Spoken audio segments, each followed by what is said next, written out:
All right. Welcome back, Hot Tag Radio, episode 9 or something like that, depending on how many you've seen. So last week we had prediction heavy episode because what we had working with was night 1 of SummerSlam, but we hadn't seen night 2 yet. I can tell you nothing major happened at night 2, so we'll just we'll move on. A little bit all over the place today because some really big in-ring stuff happened, so we got to touch on that. We got TripleMania coming up that they are putting a lot of effort into, so we'll get that. Singular Grande Americano is what we're going to be talking about. I know you two have a good conversation planned about the state of AEW's women's wrestling. Just a lot of things that we're going to touch on. But to me, outside of the ring, I think one of the biggest things that was announced this week was the partnership between WWE and ESPN. And Gregg, I think I want to go back and forth on you, like with you, for a little bit on this. What are your thoughts on, what has been announced, what hasn't been clarified? Yeah. Because we still don't know all the details, it seems. I think I have a good idea of it, but, what is this doing for WWE right now? Well, for WWE, it's doing an awful lot. It's going to be a huge partnership, and I'm sure it's going to bring in a lot of revenue. What I'm concerned about is what it's going to do for the casual fan and the people who ain't got no money.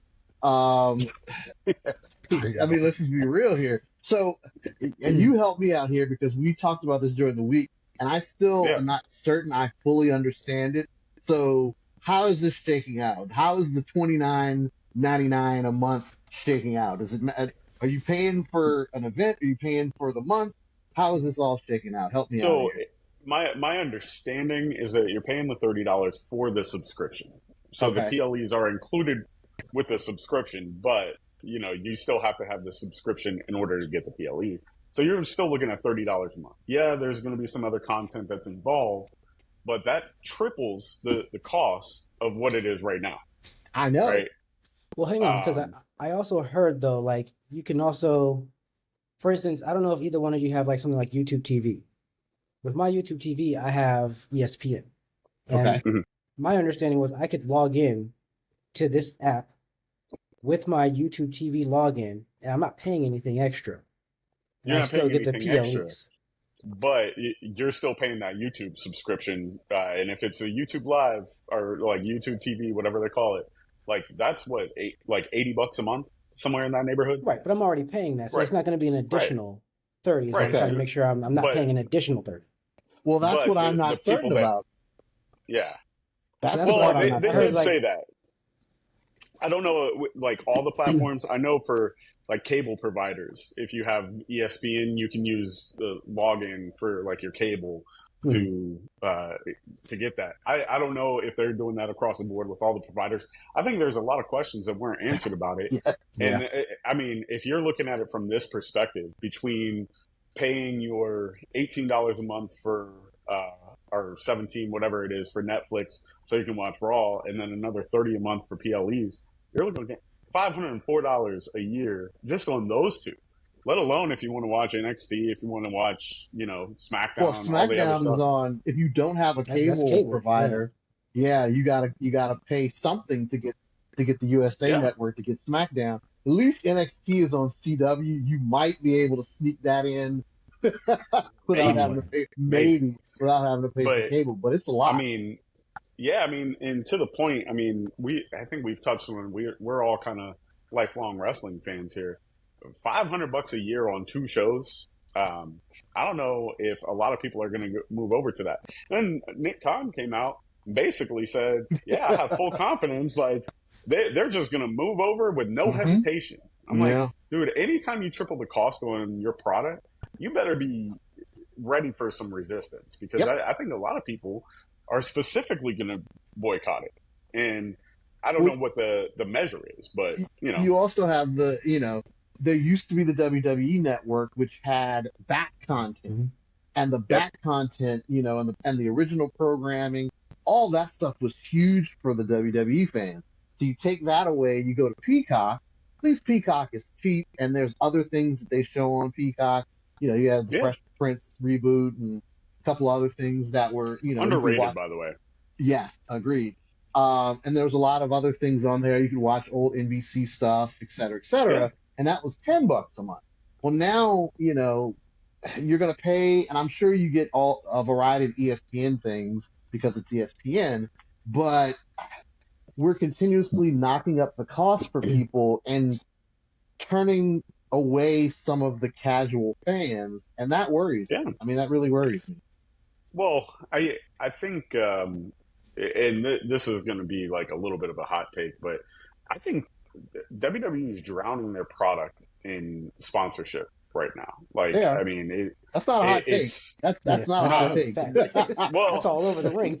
I mean, it absolutely is. And I think for some people that matters. To me, it does, right? And I've actually been saying this for a few years where I think the show's overproduced. I think it's getting way away from like what we grew up on. And I understand the product changes.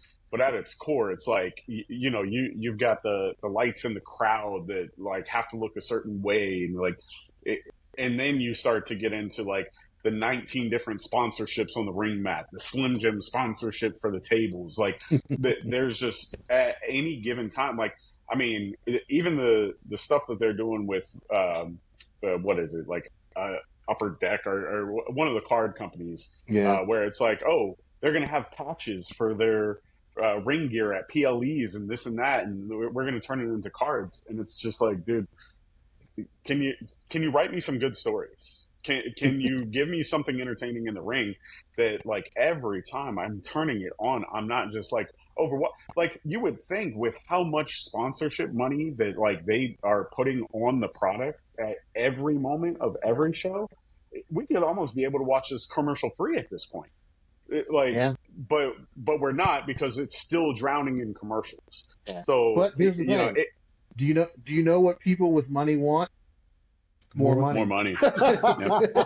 So, I mean, it just kind of, I don't know when, and I have another friend that I talk wrestling with periodically. He's also a UFC fan, and he's telling me UFC has dealt with some of the same thing, which is the over sponsorship, and I don't want to call it over commercialization because it's not about it being commercial or not, but it's about skewing away from what made the product to begin with.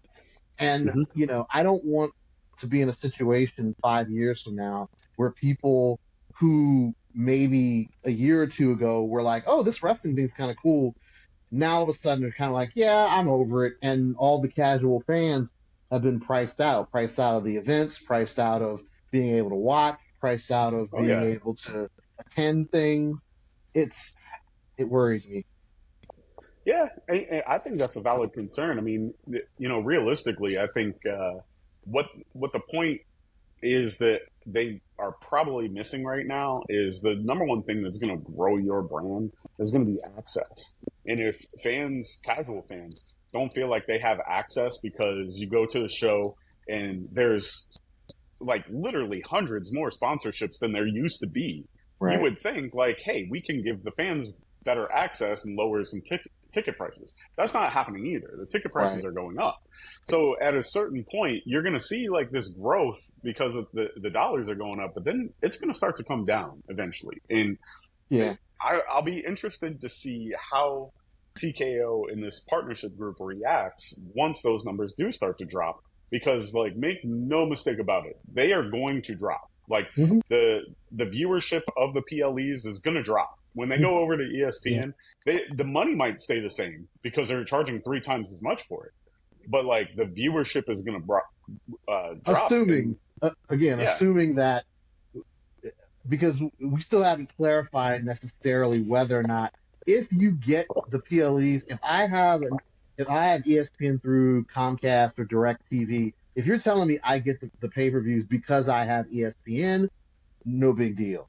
But if you're telling me that I've paid for ESPN through Comcast or through DirecTV or YouTube TV, and to get each PLE, then I have to also add $29.99 a month on top of that, then I think that's going to really, really turn some people off in a real way. Well, I mean, if that's the case, they're going to lose a lot more than what they think. I can tell you that.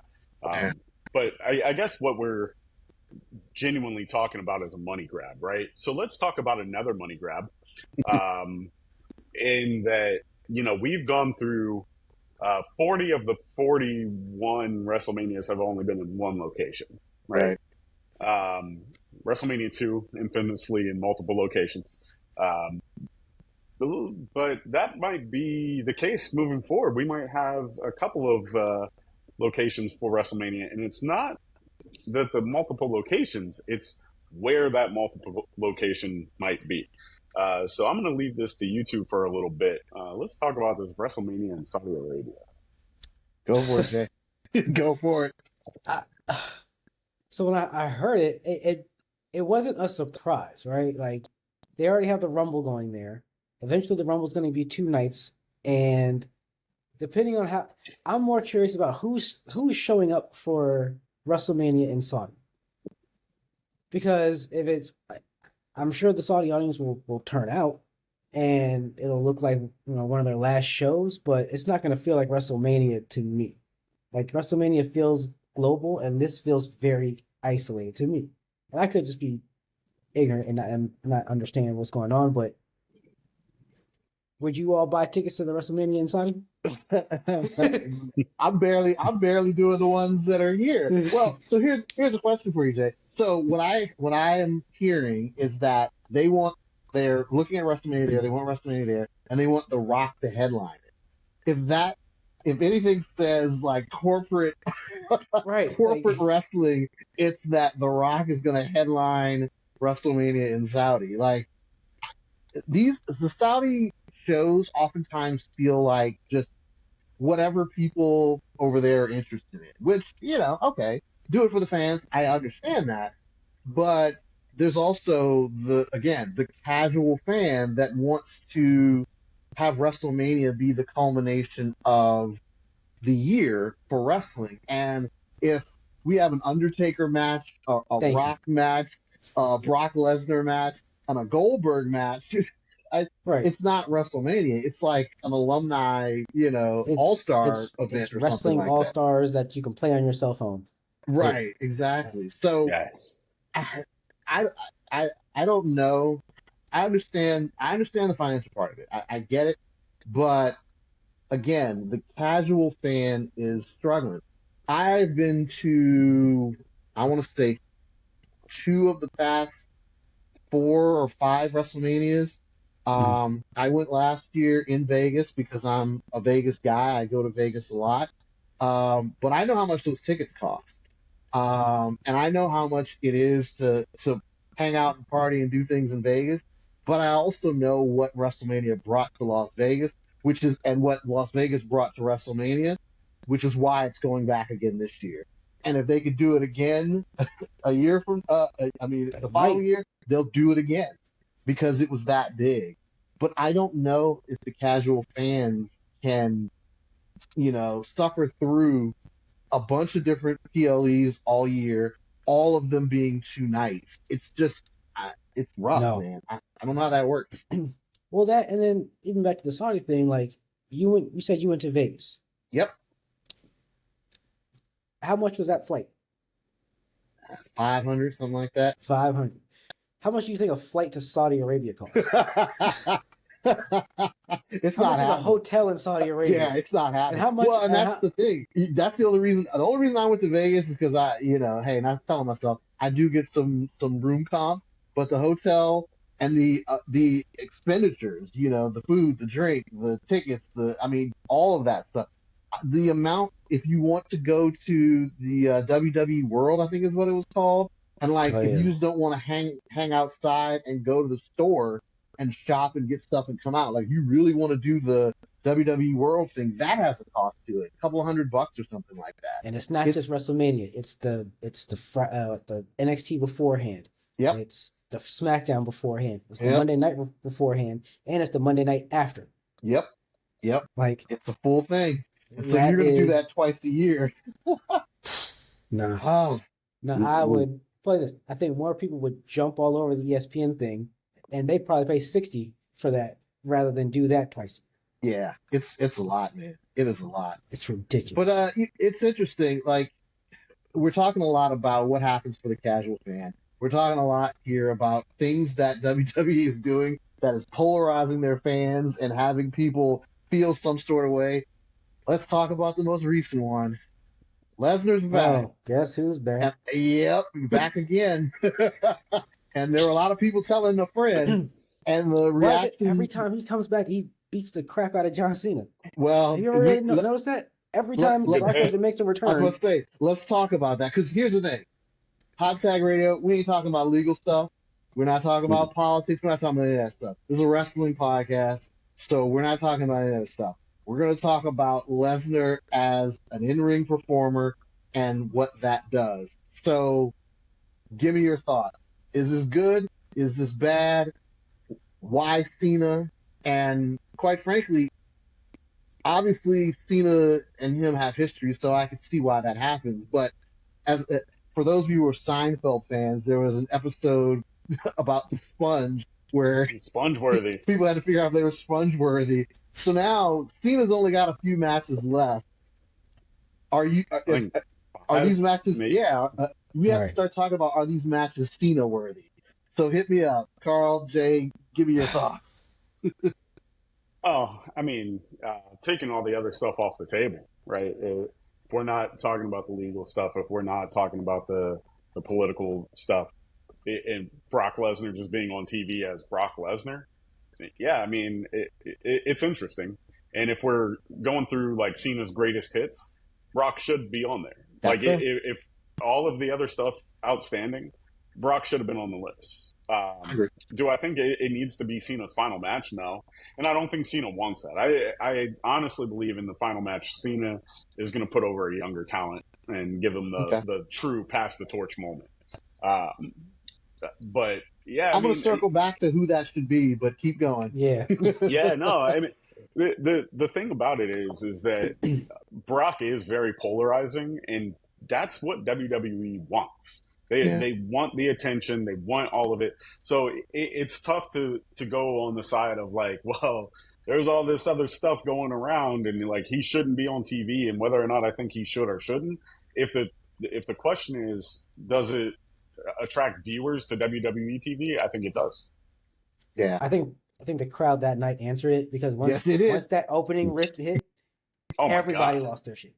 Everybody lost it. Yeah, and I think as far as for television and just for talking points like this, it's the best move you can make. I did read that he wanted Lesnar as one of the opponents. I don't think he should be the last. Like, we all agree on that, but it needs to happen fairly soon. I'm just worried that it's going to be another Suplex City type of match. So herein lies the question. I'm gonna go back to you on Jay, and I'll come to you, Carl. It doesn't matter when the match happens, but the moment he came back, I'm thinking this is his last match, because Cena's an old school guy. And while I think he does want to put over potentially a younger talent, I think he wants to go out, blaze of glory, getting the mess beat out of him. And that's what Lesnar does. So I actually thought it would be his last match, but let's put that aside. Let's say it's not his last match. Two questions for you. When does this match happen? And then who should be Cena's last match? Real quick. You don't have to give a whole lot of reason to it, but give me a real quick who should be his last match. So I'll go to Jay first on those. Honestly, because it's John, I think they'll give him his own thing in December. It'll be like a Saturday night's main event dedicated to John Cena. Oh, so, okay. All right. I think that'll be the move as far as when. Okay. I'm trying to figure out when Reigns is going to enter this picture, because good point. He's the only one who has history with Cena that hasn't even crossed that bridge yet. Yeah. And I could see that happening. Outside of that, a younger guy, I don't know. Because I was gonna say Carl's favorite wrestler, but I don't think that's already happened. So I don't know if He hasn't wrestled Dom. It's Oh, Dominik, what up? You're right. I'm sorry. I'm sorry. Yeah, I was like, yeah, Dominik I was like, Mysterio. how did we not know no. Dominik Mysterio? Okay. Yes, All no, right. that's Well, the no, answer. I mean, I'm going to kind of keep this one quick. I think Lesnar and Cena probably happens at Clash. I could see that being the draw for the Paris crowd. Oh no, that one's already. I think that's already set. I think isn't he gonna fight Logan Paul there? The Clash of the Yeah, I think he's fighting. Okay. Oh no, Logan you're Paul thinking there. of Crown Jewel. You're thinking of Crown Jewel, the Australia pay per view. Which one are you thinking? Clash of Paris, I think is That's Logan. Logan Paul. Yeah, they already Yeah, announced but it. the Australian one, yeah, that's Crown Jewel. Could be. Or, I mean, Bad Blood coming up. That would be fitting for that. Yeah. There's tons of bad blood there. I do think the final match, what the speculation is that it is going to be in December. There's a Saturday night main event that's going to be in Boston. There you go. and I think that's going to be the final one for his career. I think depending on how the track goes, I would love to see it be someone like a Braun Breaker for that last match, and really just have Breaker come out looking really good, because at that point there's no reason to protect Cena. Yeah. It's going to be the final match, but I think if the plan long term is to elevate Breaker into that like stratosphere of main eventer, I think that's a really good way to do it. Yeah. Well, I'll throw in my last take, and then we'll jump to the next topic. If you're really going to put over somebody who's supposed to be the future and the person that at least the veterans in the back apparently really like, it should be Walter. I mean, Walter should just decimate him and take him out. That would be my final thing. Cena, I know, wants to go out on his back because he is old school like that. If Triple H, and I think Triple H will allow him to do that, there's some good choices, but I think Walter would be my choice. But anyway. That's a good one, too. Yeah. All right, what we got up next? I think we're talking some people seeing multiples of stuff. I think it's mass hysteria. But there's rumors that there's like multiple El Grande Americanos. No. So I read that those are fans who just happened to make a mess. Yeah. Dude, and they were just jumping guardrails. There was a whole thing. They got arrested. Stopping them. All right. Okay. No. When they ran back, they got arrested. Why would you stop someone that you think is a performer? That's all I'm saying. I don't know, man. Greg, I want to hear your conspiracy theory on this, because you seem to be of the belief that there's multiples of El Grande. Shockingly, no. These glasses work very well. I'll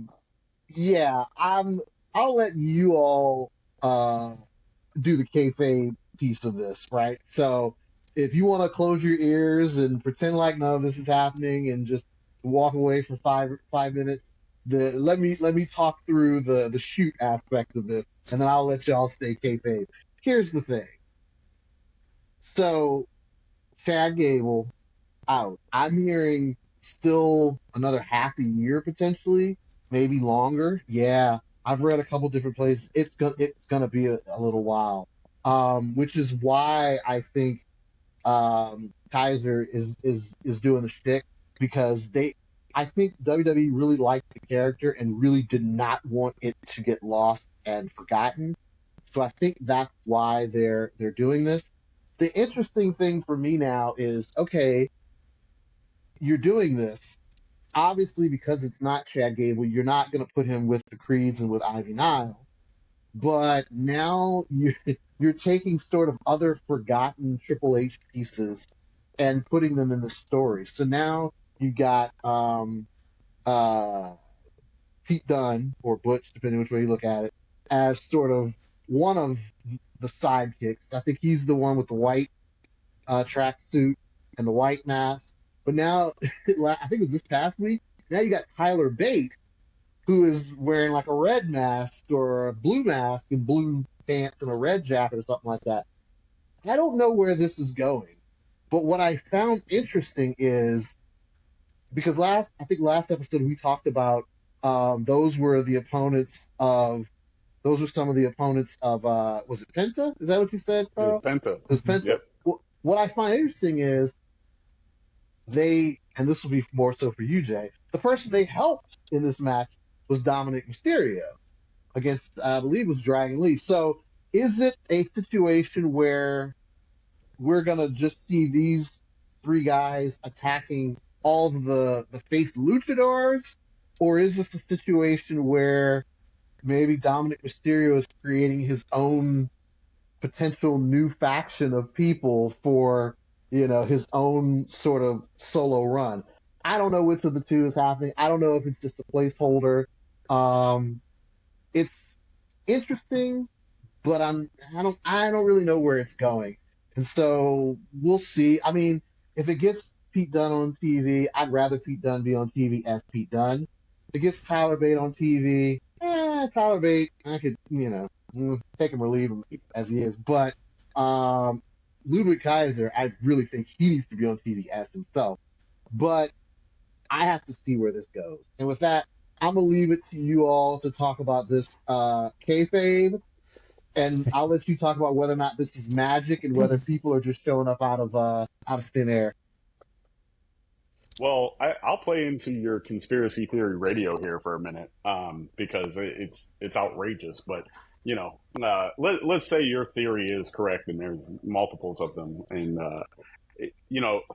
if it is a way to get guys on TV, and with Gable being out for as long as he's going to be out, shifting it over to Dominik, where you have the greatest unmasked luchador of all time paired with the greatest masked luchador of all time, and especially diving into the AAA stuff and as much work as they're all doing down there, I think it's a really good way to get some like cross promotion stuff going, where like you lead this like almost anti luchador faction that's saying they're luchadors, right?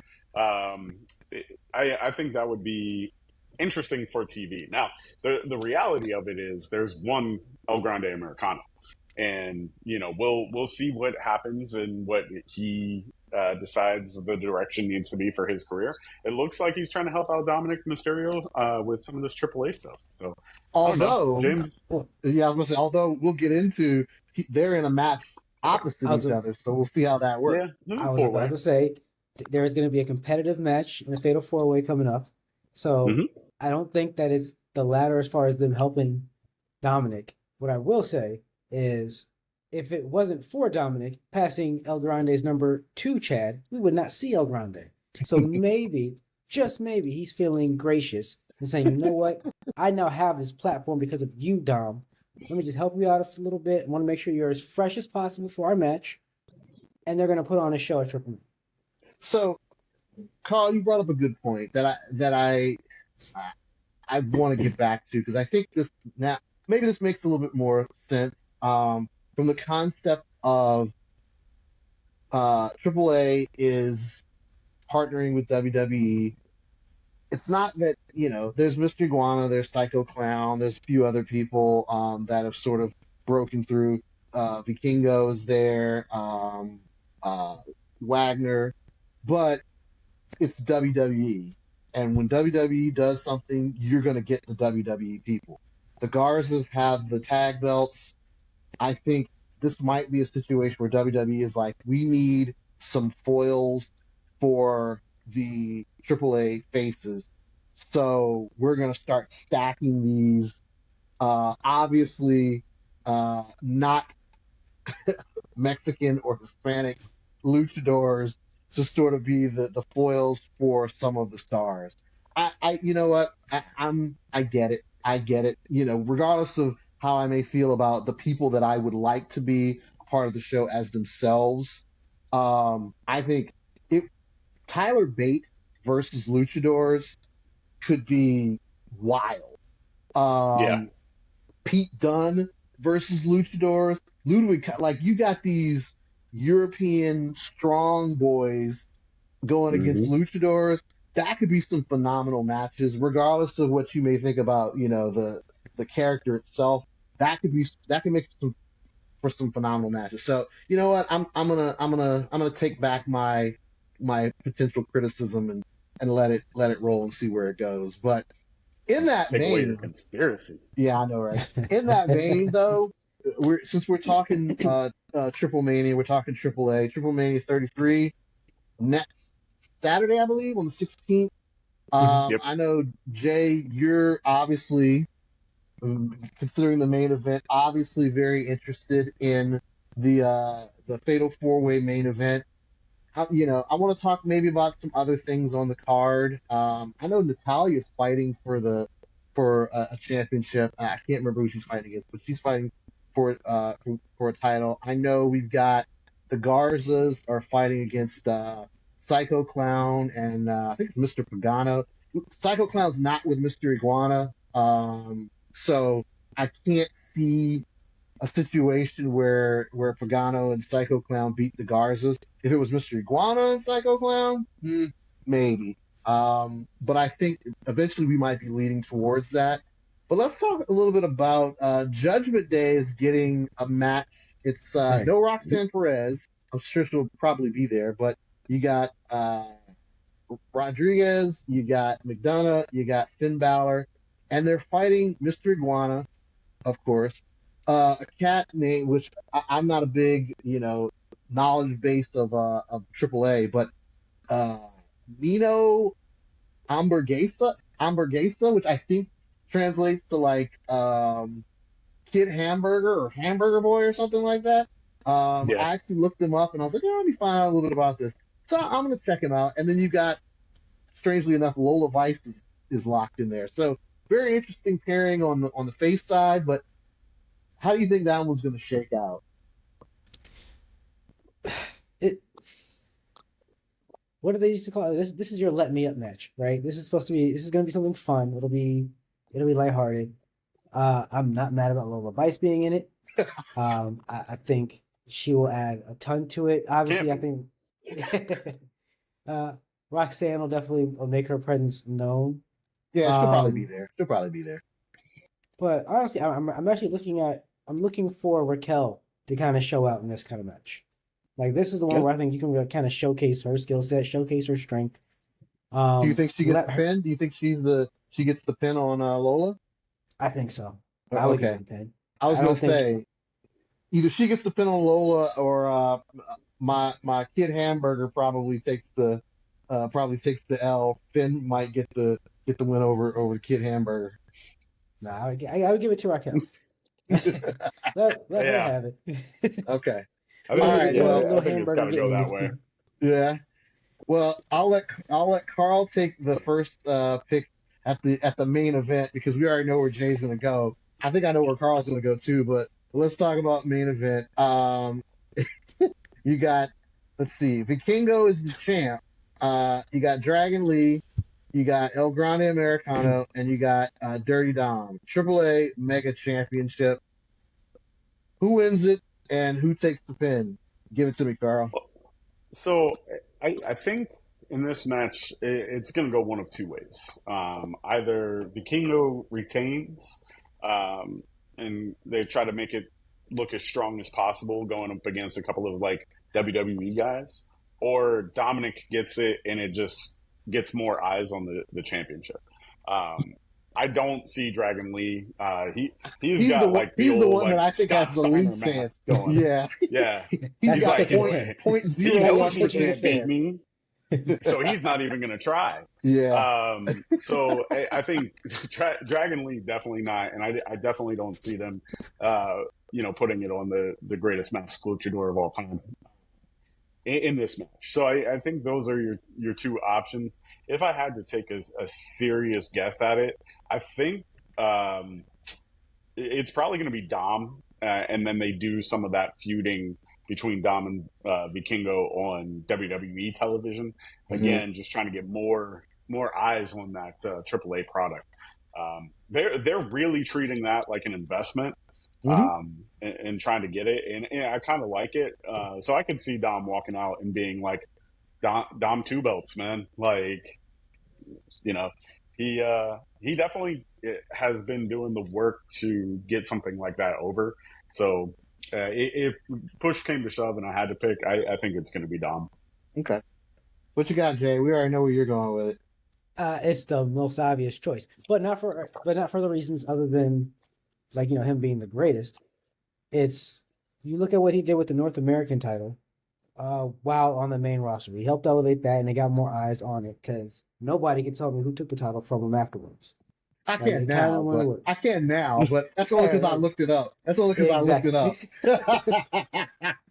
And I truly think that this will be an opportunity to kind of to boost that title up, get it on more American television, let Dom have it. He got a huge pop when he last showed up there anyway. He did. I can easily see him getting like a roll up for the win and escaping with that title. So Dominik Mysterio's, that's your champ. So here's my thing. Dominic was sort of my initial thought. But I'll be honest with you, Carl's kind of swayed me here. I actually think El Grande Americano wins this one. I truly think that number one, this is a WWE owned property.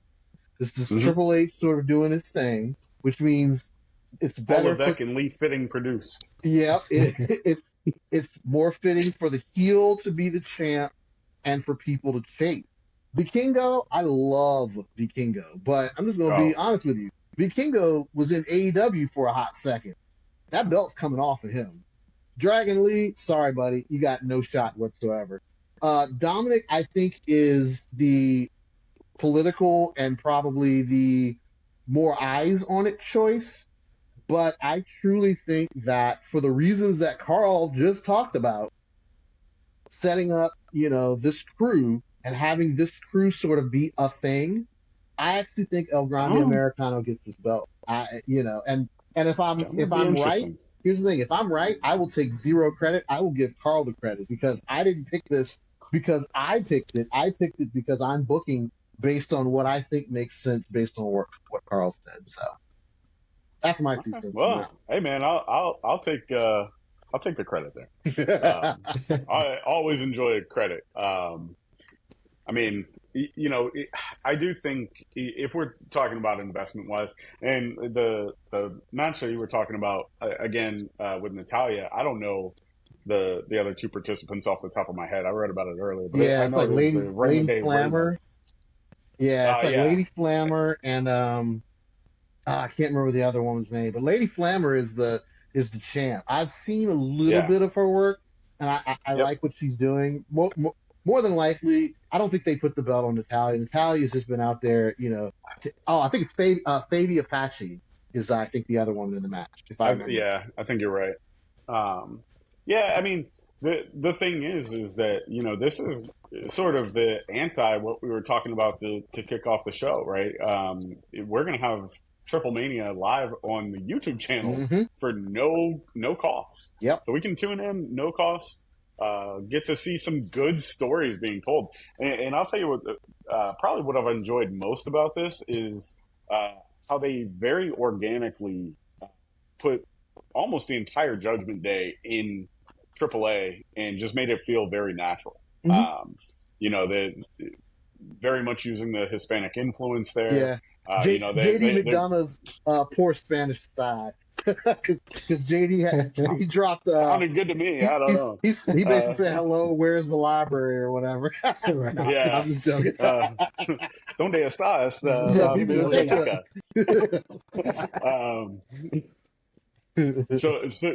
Now, I will say this: they did announce that there will be Spanish and English broadcast. So, we won't be lost on that. We won't, but I guarantee you this much: if there's an English announce table, that's what's getting people thrown through. That's right. Because you gotta look, man. As many times the Spanish announce table's taking a beating. If I'm AAA, if there's an American announce table out there, not only am I putting somebody through it, when they put it back up, I'm putting a second person through it. Take it out on them tables, AAA. Oh yeah, man. Well, I mean that was a different era of WWE. They've been going through the main announce table more frequently than not. For a while, but it's history, and we gotta fix that, man. That's right. But no, I mean, I'm looking forward to it. I think it's going to be a fun thing to just kind of tune into and see what goes down. There is nowhere that Dominik Mysterio shows up where he's just not putting on the show, man. Yeah. This is just fantastic. So Coming off of that,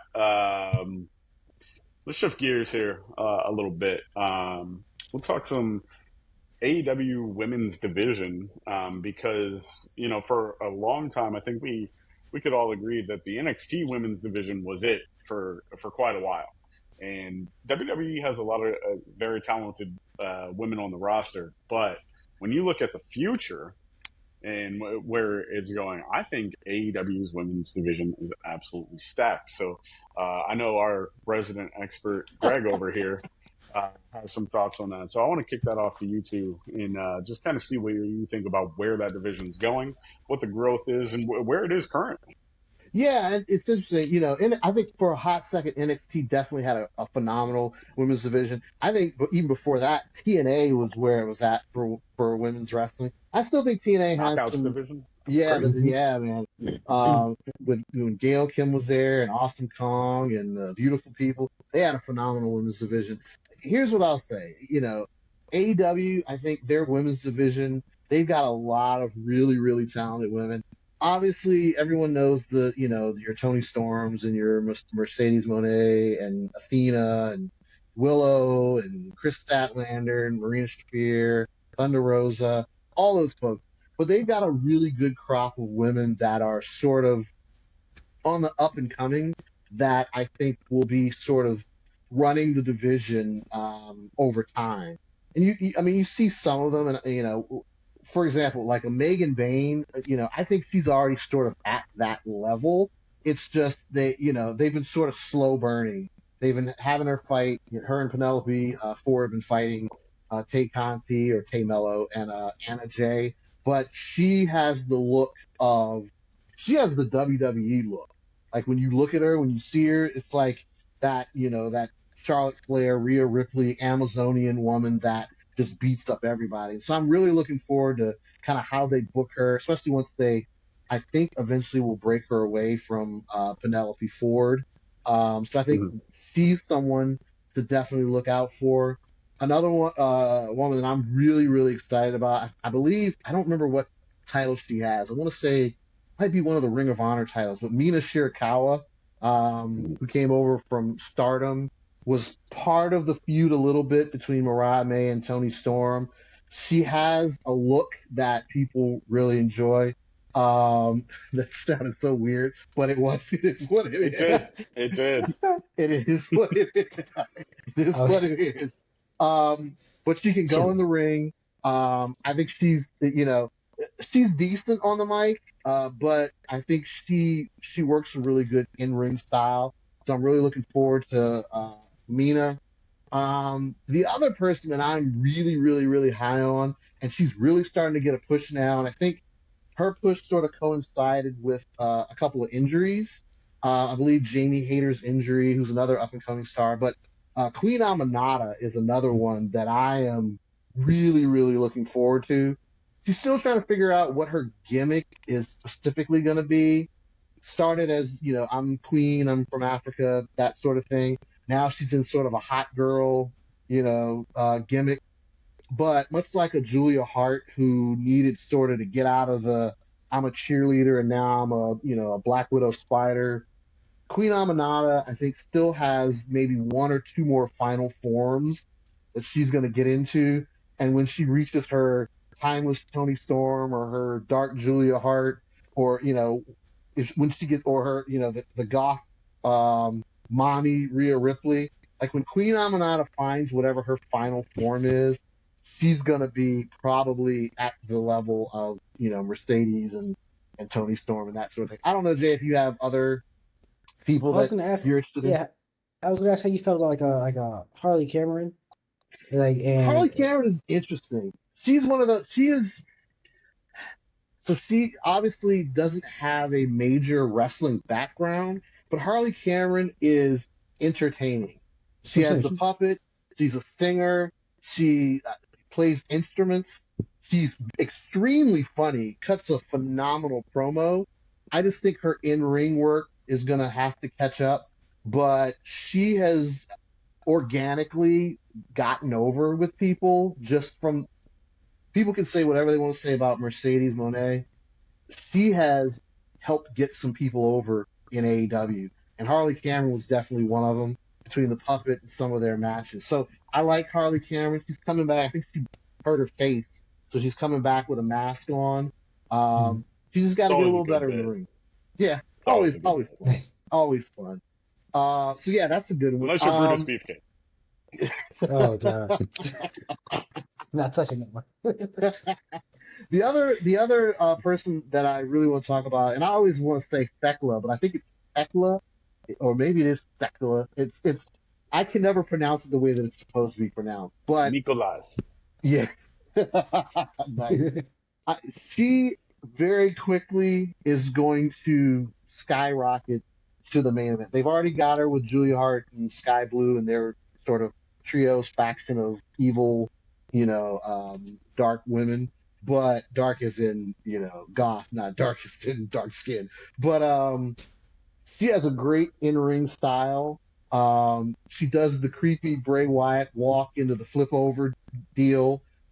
She wrestles an extremely aggressive style. Her and Queen Aminata have had some nasty throwdown matches, but I really see her doing phenomenal things in the future too. They've got a deep roster. They just have to be careful a little bit because AEW has a tendency to focus on like one or two people, and then the other ones get sort of relegated here or there, or you're on Ring of Honor for a while, or we don't see you for a little while.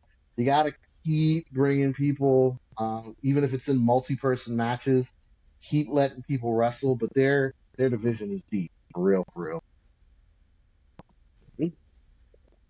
Yeah, I think again we joke that Gregg is the resident expert, but it's because he is up to date on the depths of that roster. And I'll throw it on more in passing, to have it as like the background noise while I'm doing laundry or something. But there's a running laundry joke there that no one gets. Unless they've watched some of the other episodes, but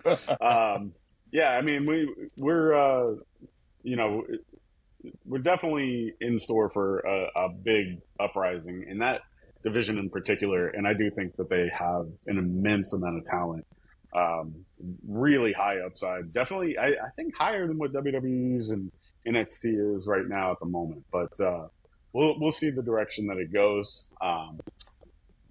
I think while we're on the subject of rosters, let's talk about some of these updates this week, because there's some movement going on that maybe flew under the radar for a lot of people.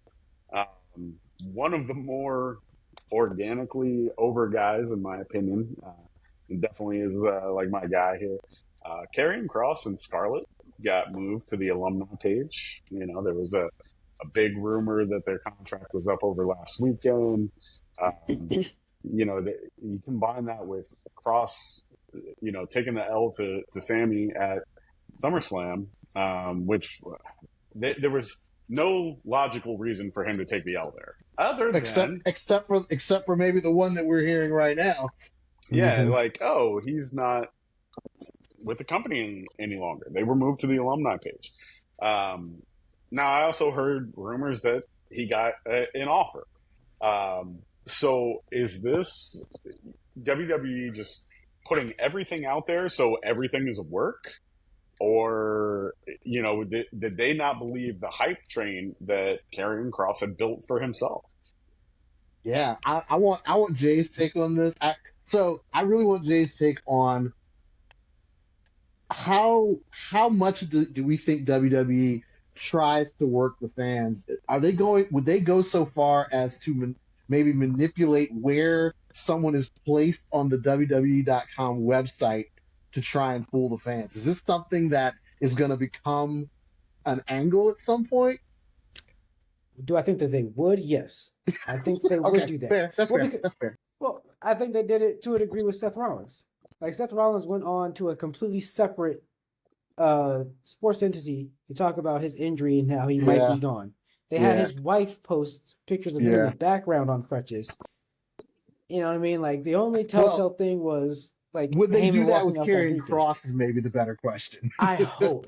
I hope. But Okay. listen, so like if you watch, the reason I think I hope to God, yes, like I hope they did it so fans see it, they speculate like this, and they will do at the very least give him that R-Truth treatment to where Yeah. if they do announce that they parted ways with them, fans will do the "We Want Cross" thing, and then you'll hear that music. He'll come out and he'll squash somebody. I pray.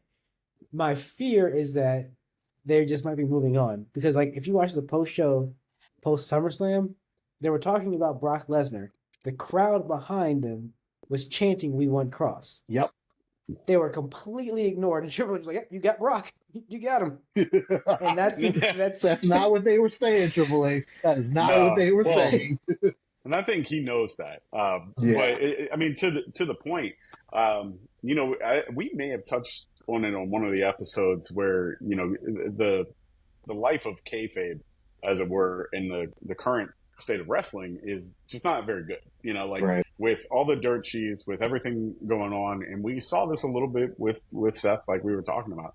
But one way to combat that is oversaturation of information, right? Yeah. So now we got the information coming out. Well, they got offered new contracts. Well, we actually moved them to the alumni page, and it starts this combating ideas of like misinformation until you actually get what happens. And like I'm thinking that's the direction that they're kind of moving in, is like we'll just release all of the information on both sides where rumors are going to start swirling until you find out for sure on our television program whether or not it's true. And do you think, in that vein, that they would release that information and, let's say, maybe not even have an idea which way they want to go and see where the fans go? Or do you think it's more, we know where this is going regardless, if the fans, regardless of what the fans say?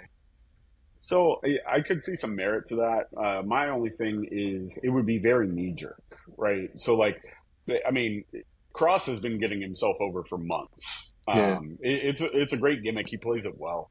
I think if you were to be like releasing him and waiting for the reaction of the fans, you don't really have a plan.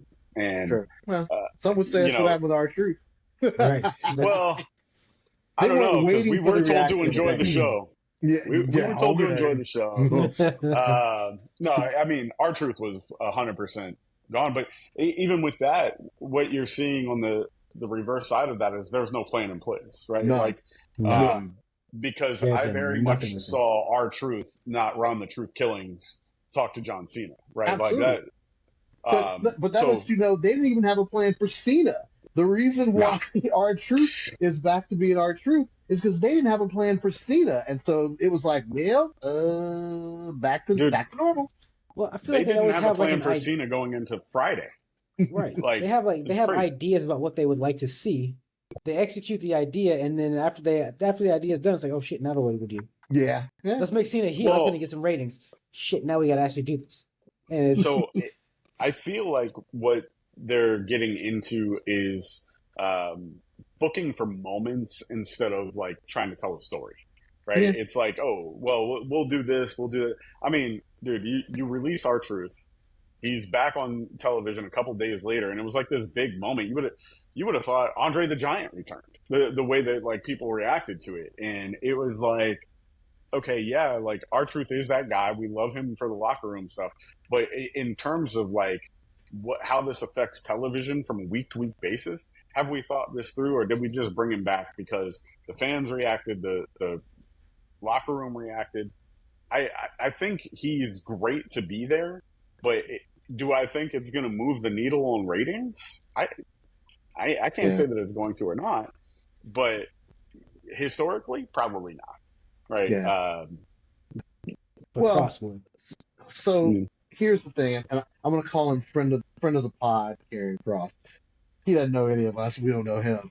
No. We're definitely going to tag him on this, though. We do want Karrion Kross. So WWE, you better be working, and we'll see Karrion this coming or some very near future Monday. Well, give him a mic. I don't think Kross leaves, but if he did, that would be the worst thing for WWE because Karrion Kross isn't showing up in AEW. Killer Oh, Kross for sure. is. For sure. And I think that would get a good number of eyes over on AEW, at least in the short term. You know, like Well, with where he is right now. he Just checks the boxes that AEW looks for, provided he wants to be in AEW. He yeah, checks I all don't the think he boxes. does, but Yeah, I don't think so either. But he, I would argue he would make a good stablemate for the now Aleister Blacklist, Brody King, and the hurt, Buddy Murphy or Mhm. Buddy Matthews. But he checks all the boxes, man. He's got Scarlett with him. Um, he's decent enough in the ring, but I think also his style is such that he can make it work in AEW. But his sort of look and his mic work, I think, would resonate with AEW fans. But I know we're so kind of running out of time. no, but in that same vein, let's touch on two other ones really quickly because we are up against time. When we talk about like the way they're manipulating this roster information, guy that Greg brought up a couple weeks ago, Austin Theory, we didn't know where he was. Now we knew where he was, and then we don't know where he is again because we don't know if he's with the company, been released, whatever else. And then you also got one of the tag teams that were on like the original Dynamite Yeah. in AEW have also been rumored to be gone. Do they show up in NXT? Like, is this a cycle that's coming all the way around where we had all of the information that we wanted and maybe had too much information from behind the scenes to now, like, we legit don't know what's going on with these guys again. And that's kind of the way that I prefer it. I Yeah. love seeing guys show up randomly. But is Private Party a fit for NXT? Is Austin Theory actually gone? Quick takes here. Yeah, well, here's what I'll say. We do the pod, so I have to pay attention to these things. But if we didn't do this podcast, I would not be paying attention to who's going where and who didn't or does not have a contract because I don't want to know all that stuff. I enjoy the flexibility of, oh, this person showed up here, oh, that person showed up there.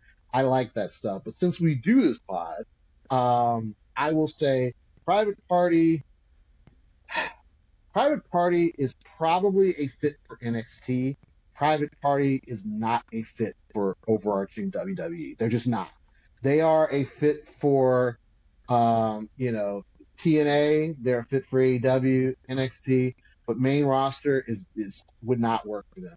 I saw either a video or still on X of, I believe it was Mark Quinn, if I remember correctly. Yeah, it was Mark Quinn looking very WWE, was really jacked up.